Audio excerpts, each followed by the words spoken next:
Picture it, a hall full of power, cameras, applause timed like a metronome, people standing on cue, and a voice that doesn't just speak, it conducts. Most people think the risk is being lied to, but that's not the real risk. The real risk is quieter. You absorb a frame, a mood, a moral story. And once that story installs itself, your conclusions start feeling inevitable. That's what I mean by getting programmed. Not mind control, not hypnosis, just the oldest trick in public persuasion. Make you feel first, so you obey later. And here's the uncomfortable truth. Smart people fall for it too, sometimes more than anyone. Because intelligence can rationalize almost anything once your nervous system is hooked. So in this video, I'll give you a skill, a way to listen to speeches, State of the Union, corporate town halls, TED Talks, motivational gurus, without surrendering your mind.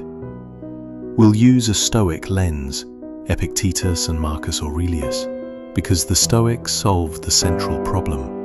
How do you keep your inner world sovereign while the outer world performs? And I'll also give you a rhetoric decoder, simple, practical, so you can separate truth from theatre in real time. Stay to the end, because the last part is the real weapon, a live listening protocol you can use while the speech is happening, so you don't wake up the next day realizing your emotions were rented out. Let's start with the ego trap. Most people believe, if I'm intelligent, persuasion won't work on me. But persuasion doesn't begin with logic. It begins with identity. It asks a hidden question. What kind of person are you? A patriot? A protector?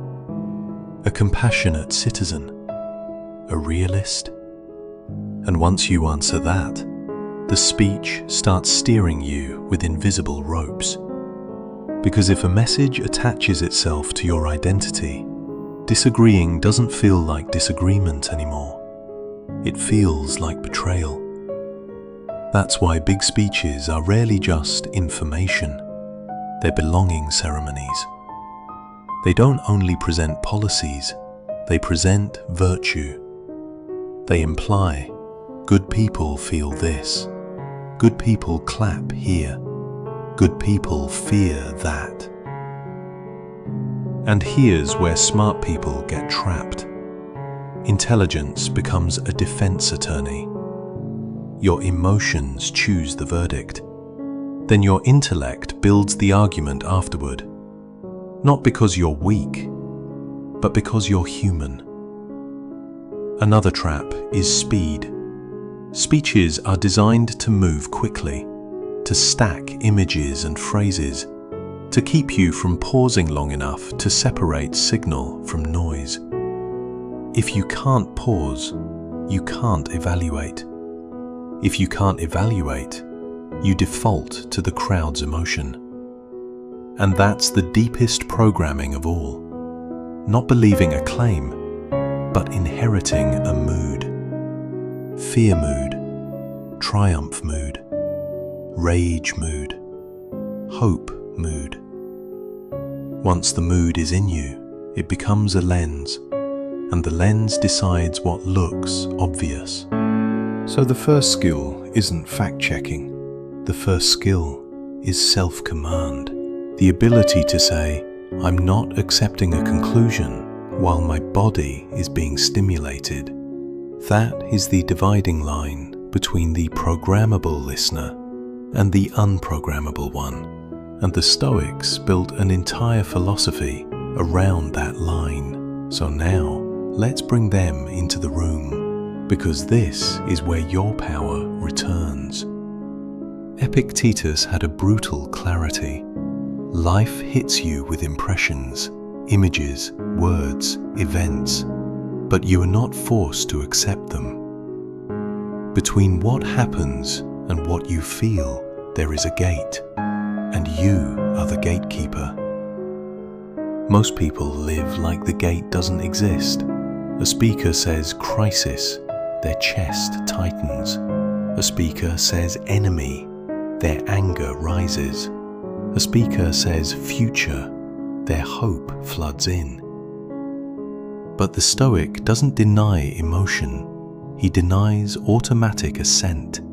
Assent means, yes, this impression is true. This is what it means. This is how I should react. And the Stoic says, not yet. Marcus Aurelius called this your inner citadel, the part of you that must not be occupied by noise. Because once your inner citadel is occupied, you are no longer listening. You are being moved, and whatever moves you can use you. Here's the practical translation. A speech is an impression generator. It's not just telling you facts. It's offering you a package, an interpretation, a moral stance, an emotional posture, a recommended enemy, a recommended hero, a recommended future. The speaker hands you this package and waits for one thing: your assent. Most people assent instantly, because instant assent feels like intelligence. It feels like certainty. But certainty is cheap when it's borrowed from a crowd. The unprogrammable listener does something small and powerful. He delays assent. Not because he's cynical, not because he's above it all, but because he understands the mind. If you accept meaning too quickly, you become a tool for someone else's meaning. This is the core promise of Stoicism in the modern world. You can't always control the speech. You can't always control the crowd. You can't always control the media framing afterward. But you can control one thing: what enters your mind as truth. Now, that's the inner work, but we also need an outer skill, because speeches use technique. And if you can name the technique, it loses half its power. So let's decode the machinery. Aristotle broke persuasion into 3 classic channels: ethos, trust me; pathos, feel this; logos, here's why. Every major speech is a braid of these 3, and most people get fooled because they confuse them. They mistake ethos for truth. They mistake pathos for evidence. They mistake confidence for accuracy. Let's make this real. Ethos in a big national speech isn't just credentials, it's virtue theatre. Look at the people behind me. Look at the uniform. Look at the family in the audience. Look at the sacred symbols. Ethos says, if you respect this, you should accept me. Ethos can be legitimate, or it can be borrowed authority, a mask. Pathos is where the programming usually happens, because emotion bypasses the need to think. Pathos doesn't ask, is this accurate? Pathos asks, is this vivid? Is this personal? Is this scary? Is this inspiring? And then comes logos, the logic layer. But in speeches, logos is often selective. Numbers without denominators, trends without context, certainty without trade-offs, plans without costs. Now here's the hidden 4th channel nobody talks about: tempo. Tempo is how fast the speech moves. It's the speed that prevents analysis. Fast tempo creates urgency. Urgency creates obedience. This is why applause lines matter. They're not just reactions, they are instructions. They teach the audience at home, here is what a good person applauds. And once you know what the good person applauds, you start applauding internally. So the unprogrammable listener doesn't only ask, what are they saying? He asks, what are they trying to make me feel? What identity are they handing me? What tempo are they using to block thought? And now we combine both worlds, Stoic control plus rhetoric decoding, because the goal is not to become numb. The goal is to become hard to steer. In a moment, I'll give you the live protocol, but first, one more thing you must see, or you'll miss the trap even when you know the tactics. The real trap is confusing emotion with moral truth. There's a reason speeches lean on moral language, because moral language doesn't just persuade your mind, it pressures your conscience. If I can make you feel that agreement equals goodness, then disagreement starts to feel like corruption. That's when people stop evaluating and start confessing. They don't ask, is this correct? They ask, will I be judged if I resist? The unprogrammable listener spots this instantly. He watches for forced frames. Frames like, any decent person knows, we must, history will judge, there is no alternative. When you hear those phrases, your Stoic alarm should go off, because that is a psychological shortcut. It's an attempt to bypass debate by invoking shame, and shame is one of the strongest leashes in human society. Here's the discipline.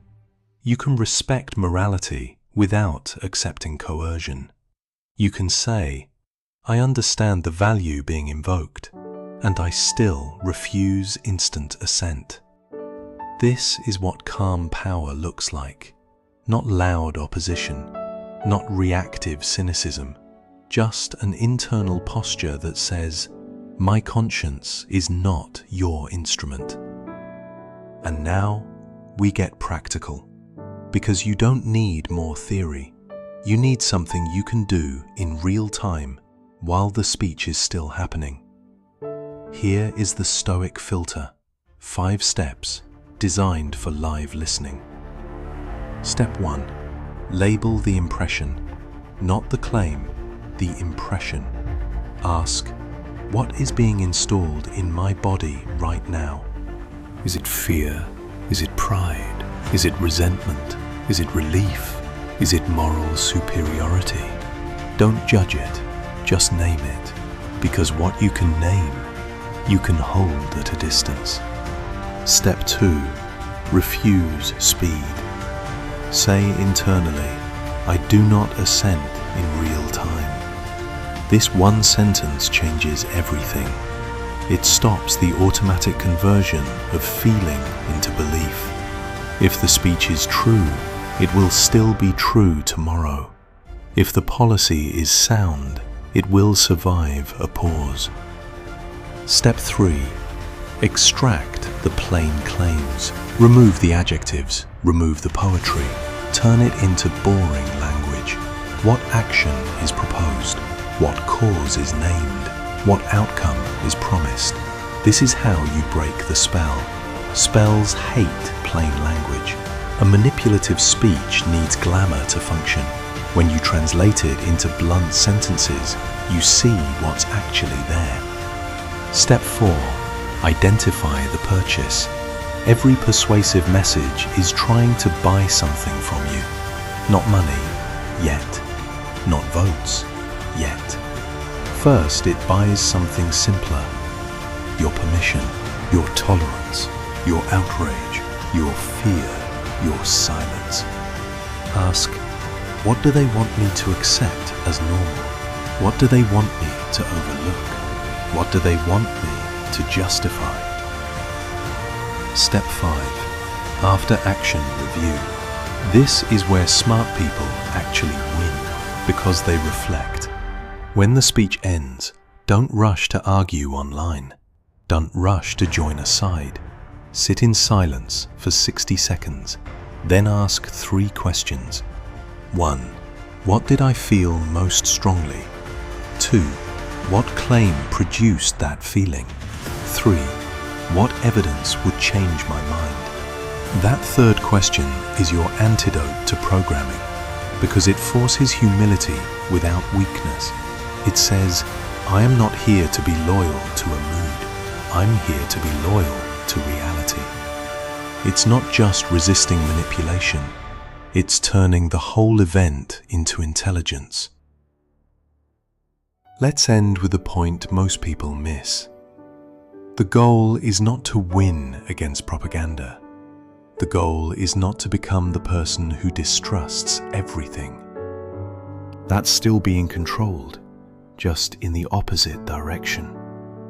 The goal is sovereignty. To be the kind of person who can hear a powerful speech, feel the pull, and still keep your inner citadel intact. Because when you can do that, you become dangerous in a quiet way.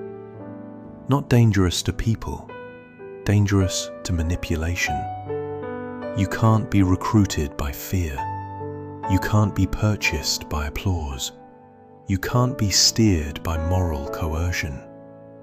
So the next time you watch a State of the Union or any high-performance speech, don't ask, do I agree? Ask the deeper questions. What are they trying to install? Where is the speed trying to steal my judgment? What do they want me to tolerate tomorrow? And remember the Stoic sentence, simple, almost cold. Not yet. Not yet to your anger. Not yet to your hope. Not yet to your loyalty. Not yet to your fear. You can feel without surrendering. You can listen without being used. You can care without being conscripted. If you want, in the next video, I can do a case file breakdown of a real speech segment and show you exactly where the emotional installs happen, line by line, without turning it into partisan noise. Until then, protect your mind, control your assent, decode the performance.